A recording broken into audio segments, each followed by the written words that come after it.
Oh my, oh my, oh my. Yes, we have some creativity and some really good bosses showing up for the Battle of Dazar'alor.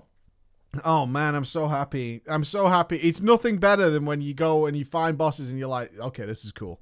This is cool. I can see this is going to be so much fun. And I think it's important as well, man, because this is how you encourage people to get into raiding. You can't just keep showing them these abominations that are in the LFR and saying that's it, that's what we've got to show you for the raid scene. Let's show people that this stuff is really cool, and I'm so happy with how this raid is turning out. It's got a very Nighthold, sort of early Siege of Orgrimmar feel to it. Obviously aesthetically it's different, we're in a troll city, but you're still in a city. Architecturally it's still the same. And you are going to see some similar layouts and twists on bosses you've seen before, but twists and changes done in a way where it's like, okay, here's a mechanic from a while ago. Let's see what we can do with that. Let's see if we can manipulate that into something new and create something very cool. So I've got 4 bosses to show you today. We're going to have a shared boss and some Horde-only stuff and then some Alliance-only stuff. But do remember, although I'm saying Horde-only and Alliance-only, the Alliance and the Horde do get access to every boss ultimately. So don't worry about that too much. It's not like you're missing out on anything by being a different faction. Let's start off with a Flamefist and the Illuminated. Flamefist and the Illuminated. Where Lady Jaina, that hussy, that scarlet bitch, man, is trying to hold us back. She's freezing up the whole area, trying to prevent us from getting to the top of our beloved temple. And along the way, we're going to be stopped by Manceroy and Mestra. Manceroy and Mestra. So there's a lot of multi-boss fights in Dazar'alor. A lot of multi-boss fights with a lot of chaos. But I love chaos because chaos is what keeps you engaged. Keeps you looking at the screen. It's not what's like bosses where you kind of like stand in a ball and DPS and then something big happens in a minute or so. That's what's going to get you checking Netflix, checking Spotify, right? It's like, this time it's loads of stuff going on. Really super fun. So Mestra is a monk. Windwalker Monk, we've got a Spirit of Zuen, we've got some spinning crane kicks going on, we've got strikes where the tanks have to like get the right one and they can get a huge buff. Things like that are going on. So you got similar things from like the Twin Emperors down in Mogashan Vaults, I want to say. I think it was there. And we've also mixed in Ragnaros traps, if you ever did Ragnaros Heroic, where you got trapped and thrown hundreds of feet into the air, ultimately to your death. Excuse me. And then we've got mixtures of all these things, and then they've got ultimate abilities on top of that. So we've got abilities that are overlapping. So we've got Pyroblast with a shield, similar to like the Twin Valkyr in Trial of the Crusader, where we've got to penetrate this shield, then we can interrupt this Pyroblast that will probably kill a player if it's allowed to go off. But simultaneously, we've also got Zuen running around. Zuen needs to be stopped. But simultaneously, we have to try and keep one boss's health slightly percentage-wise higher than the other boss's HP, otherwise the other boss will gain a massive amount of damage, and we don't want that to happen. So you have to balance out all of these things while keeping up with everything else that's going in the fight. It's very movement-based. It's a very fluid fight. You're going to be shifting and moving around a lot. And then they're going to throw another thing into the works, which is going to be living bombs, which are encased in a smoke bomb, like a rogue smoke bomb. So line of sight becomes a problem there. So you have to try and get the whole raid inside this living bomb. And then you have to bait, and you can do this, you have to bait the mage inside the living bomb so you can interrupt the pyroblast, because all that stuff is still going on at the same time. I'm managing all this while there's spinning lasers going on and things like that. So again, a fight that really keeps you engaged. Each individual component of the fight, not particularly difficult to deal with, but we're mixing them all together. We're keeping ourselves on our toes. And then ultimately, they had a meme with this. I think they had fun with this. Is the ultimate ability of the monk is to pull back to Heart of Fear. I forget the name of the boss. I think it was Windlord something. Where it'll teleport the entire raid to one side of the room. And then you've got to negotiate and navigate through all these rings of peace to get to the other side. And this Ring of Peace has been such a powerful raid ability recently. I think they were actually having fun with this. Not difficult. You can leap over them. You can disengage over them. You can gateway over them. There's lots of ways of getting over them.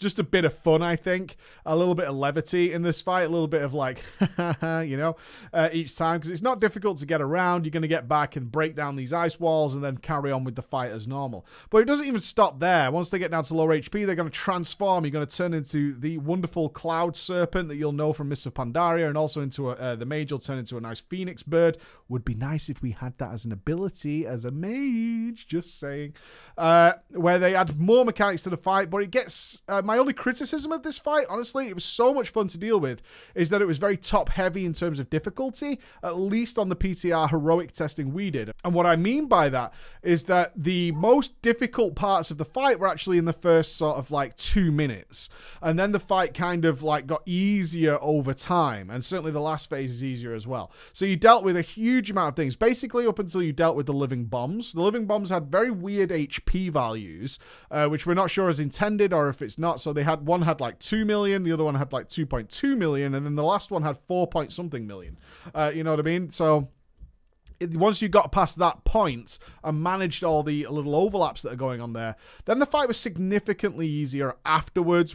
Is that intended? I don't know. Whether it's supposed to be a little easier at the start and then get more difficult, which is generally the trend things have gone within BFA, hard to say. But let's move on to the Stormwall blockade. We're on boats, boys! We're on boats. And again, 2 bosses. Well, 3 bosses actually in this one.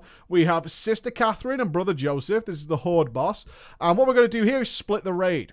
Always been very interested in what Blizzard could do by splitting the raid up into different components and different teams. This isn't quite the kind of thing I'd like to see. I'd like to see the groups have to change and develop. It's what we did during things like Kael'thas and Tempest Keep, is we had group assignments for people dealing with different tasks throughout the fight. So you might have 3 players dealing with something at one point, and later we need a different few players dealing with different elements of the fight. This is more static. This is just splitting the raid in half. So, you know, we had 20 players, so 10 aside. So you're going to move over to each boat, and each boat will deal with one of the bosses, and then at 50% HP, the bosses will swap. So, not a case of, I'm sure some of you immediately thought, okay, there's like a melee boss, and then there's a ranged boss, and that's how we deal with it. No, you're going to deal with both bosses, doesn't matter what boat you're on. Now, I would say this one was the most disappointing of the 4. It was very undertuned, I thought, despite the enormous bugs that were plaguing this fight. It was still not difficult to deal with, and that's the sign of a boss that needs a little bit more work, because the only ability of worth was from Brother Joseph. Brother Joseph has a siren song, a siren, which I thought was a really good idea. This mermaid siren style ability where they will a siren will attach itself to the boat, and then it will seduce somebody. It will magically seduce them and draw them towards it, and you're being pulled towards this siren. And should you reach that siren, she's just going to throw you off the fucking boat and kill you. It's as simple as that. But as you're a friendly target, you can be life gripped back and things like that, while the raid actually kills the siren and stops the song being sung. So once you deal with these bosses at 50% HP, they will swap. So, you know, you'll deal with the other boss as well. And then when the bosses die, you will actually fight the last boss, the large liquid elemental. Now, if you're not sure what you're seeing, because it looks like everyone's doing crazy things, this entire platform, for some reason, has enormous line of sight issues on the test we did. As in, you had to stand on top of people to heal them, and you could only DPS the boss from these positions where you're seeing people are tucked into the side. You can see I'm tanking this one, because everybody was getting disconnected and locked out during the test phase, which is a big problem Blizzard's having right now with the PTR. But you couldn't really do the fight, because if you moved more than a couple of yards, you couldn't DPS anything. Like, you can't stand 3 yards from the boss and DPS it. You can't do that. You had to stand in a specific spot. And also, if you are stood in this specific spot, a healer has to be stood on that specific spot as well to be able to heal you. And should you have to go out, which is what the fight dictates you should do, you should be going out and dealing with these ads that are spawning and filling up this room with toxin, then you wouldn't be able to be healed by anybody, and you couldn't DPS the ads either unless you were stood like directly on top of them. It was a very weird bug to be dealing with, but even with that, we still got the boss to like 60% with most of the raid disconnected. So not a difficult fight by any means, but it's an interesting start. I'd like to see where they're going with it in Mythic. I hope they make the boat sections a little bit more interesting. That's all I would say there. But let's move on to the Alliance-only bosses, where it really picks up here. And this was the the Conclave of the Chosen. So for my Horde bros out there, you will recognize Akunda and Paku and Gonk and Kimball. These are our lower friends, and the Alliance are going to be up against our lower friends. And this was a really cool fight. This was like the variation of the Coven of Shavara, but done so much better. So much better. So as you can imagine, there are 4 of them. You'll deal with 2 at a time. They can't be tanked on top of each other. You'll have to kill 1 at a time. So once one of them dies, the other one will be healed to full. So sorry, boys, no mad cleave going on here. But each of the bosses brings with it its own dangers. And every time one boss dies, the other bosses are buffed. Now, you might say, what, can we kill them in different orders? No, intentionally they have stopped you doing that. What you can do is they will always start, at least when we were doing it, they always started with Paku and Gonk, is that you can leave one of them alive if you want to, because when one of them dies, the next person along the list will come down, but you can still leave one of them alive. But their abilities are obviously buffed every time one of the bosses dies, and that can make them a big deal. So you probably want to kill them in kind of a set order. Think of it more like Klaxi, where you had a little bit of variation, but generally speaking, there was a set order you wanted to do them in. And I think that's intentional as well, because they clearly want the end of the fight to be very, very difficult. And the only way they can guarantee that happens and you don't end up with like the easiest boss at the end of the fight and you don't just bloodlust and kill the hardest boss at the beginning is by making them a set order. So there is some method to the madness here. I know many people were probably looking forward to messing around with the orders and finding out the best one, but Blizzard's decided no, we know the order we want to go with. So what do each of these bring? Well, loads of stuff that causes problems when combined with the other ones, which is what you want to see. So individually, again, not that difficult, but we are looking at another overlap boss. So we've got things like Paku, who's going to spawn a giant pterodactyl who's going to AoE the whole raid unless you stand within the circle of it, so you get underneath the boss, so which means you have to compact the whole raid together. But Gonk is going to spawn a bunch of raptors for you Alliance bros that are going to fixate people and chase them around and do serious damage should they get to them. And if they get close to each other, then they become empowered. They can't be CC'd. So as long as they're separated, you can knock them back. You can typhoon them. You can do all kinds of things. But if you let them get close, they're going to go really fast. They're going to hurt you. It's going to be a real bummer. It's going to be a real bummer.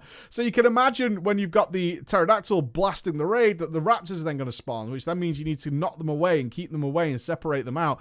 And then you're going to have Kimball come into it, the tiger, and Kimball's going to pick people, and you're going to have to spread those people out away from people because this tiger's going to jump around. It's going to do a massive shred, which can AoE people down. And at the same time, he's going to put a permanent Morose-style bleed on you that you're going to have for the remainder of the fight. Yeah, that's going to happen as well. And then finally, Akunda's going to join the fight, and he's going to introduce Mind Wipe, which is going to make you forget all your abilities, which is a real bummer, actually. I actually found this ability to just be annoying more than anything. It needs to be dispelled. So you just have to wait for your healer to dispel you, and on that, you kind of just derp around for a minute, which is a big fucking it's a bit boring. But simultaneously, they all have their own individual abilities as well. Those are like the mega abilities they do. But you're still going to have things like people being hexed, which is similar to Atal Dazar, where that person has to get out of the raid, and then if the hex runs out or is dispelled, and there are people near you, it's going to AoE everybody and turn them all into frogs. You don't want that to happen, right? So you've got all those abilities overlapping and going along with each other, which creates a very intense end of the fight. We did kill it. Well, we didn't kill it because in testing you generally don't kill things because it causes problems, but we were able to kill it, and then found that there was lots of little timings and stuff which overlap and cause problems. So you have to be very careful with this fight. I'm sure it'll be fixed. It'll be easier with timers because obviously on the PTI we don't have timers. But again, a fight that builds to a really nice crescendo, and each part of it is interesting, lots to do, lots to keep you engaged.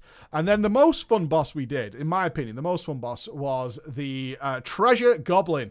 The Treasure Goblin, or the Treasure Guardian, I should say, not a goblin, the Treasure Guardian. And this was Tomb Raider style stuff, and also a callback to Hodir in Ulduar. Yes, indeed. When we approached this fight, we saw this wonderful golden room full of shiny gold and excellent. Let's go inside there. And then the boss spawned, which is the typical elemental model, but now it's made of treasure with treasure dripping from the sky.